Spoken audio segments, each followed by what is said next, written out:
ছোট ভাই আমার, নির্জনে যৌবন নষ্ট করিও না। You understand what I am saying? তুমি বুঝছো আমি কি বলছি? একাকিত্বে নির্জনে নিজের যৌবন রিজিক, এটা কেমন আমি তোমারে বলি, ওয়াল্লাহি তোমাদের কি হয়েছে ছোট ভাই আমার, তোমরা কেন জিনিসটাকে সহজে নাও না? এরকম মেরে পাশ ভেবে আসে হাসি একটু মন, একটু দেখো হাসলে তোমার ইচ্ছা। দেখো একজন ধরো তো, এটা এইভাবে ধরো, হ্যাঁ ই তো গয়া। আচ্ছা, এটাকে আমরা রিজিক বলি না? কত টাকা আছে এখানে? কত আছে? কেন নাই? আরেকশো কই?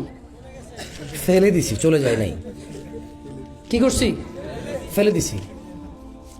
মদ খাইছি, কি করছি? মদ খাইছি, কি করছি?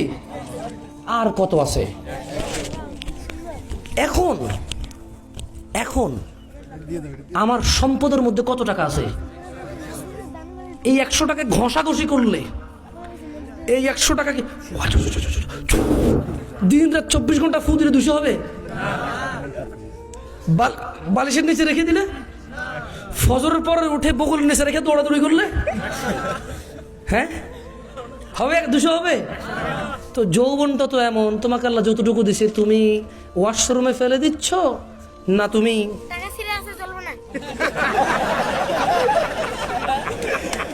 ওকে একটু ওদিকে নিয়ে যাচ্ছে। আচ্ছা আচ্ছা, আমি শিক্ষা খাই ফেলছেন একটা কৌতুকে। খায়েন না, খায়েন না, খায়েন না, মনোযোগ দেন।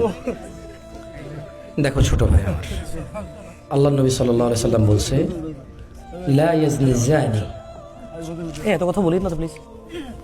লা ইয়াজনি জানি, কোন জেনাকারী, হিনা ইউজনি, জেনা করে না, ওয়া হুয়া মুমিন, ঈমানদার থাকা অবস্থায় কোনো জেনাকারী জেনা করে না।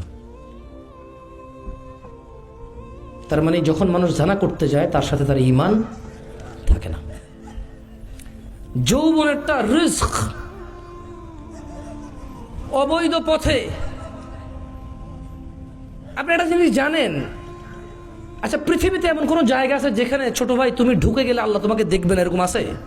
পানির নিচে, হোটেলে, গাছের নিচে, ছাদের উপরে, রাত্রিবেলায় আল্লাহ দেখবে না? দেখবে না?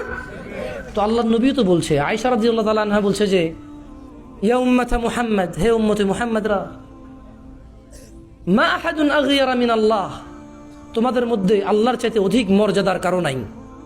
আইয়ারা আবদাহু ওয়া আমাতাহু তাজনি, আল্লাহ তার কোন বান্দা বান্দিকে জানা করা অবস্থায় দেখতে চায় না। কি অবস্থা দেখতে চায় না? তো তুমি যে জানা করতেছো, ওই যে রিজিক তোমার কাছে ছিল 300 টাকা, 200 টাকা ফেলে দিছো, এবার সকালবেলা ডাক্তারে যতই বলুক বগল নেচে রসুন নিয়ে দৌড়ান, লাভ হবে না। যা ছিল তা তুমি ফেলে দিয়েছো, যা ছিল তা তুমি উপভোগ করে ফেলেছো। তবে আল্লাহ তোমার জন্য হালাল ব্যবস্থা রেখেছিল। কি রেখেছিল? আল্লাহ তোমার জন্য প্লেট রেখেছিল, ওখানে তুমি খাবে। তুমি পায়খানার উপরে খাদ্য রেখে তারপরে খেয়েছো। আল্লাহ তোমাকে যৌবন দিয়েছে, একটা মেয়ের সাথে তোমার বিয়ের আল্লাহ তোমার তকদির দিয়েছে, সময় এসেছে ওই মেয়ের সাথে তোমার বিয়ে হয়েছে।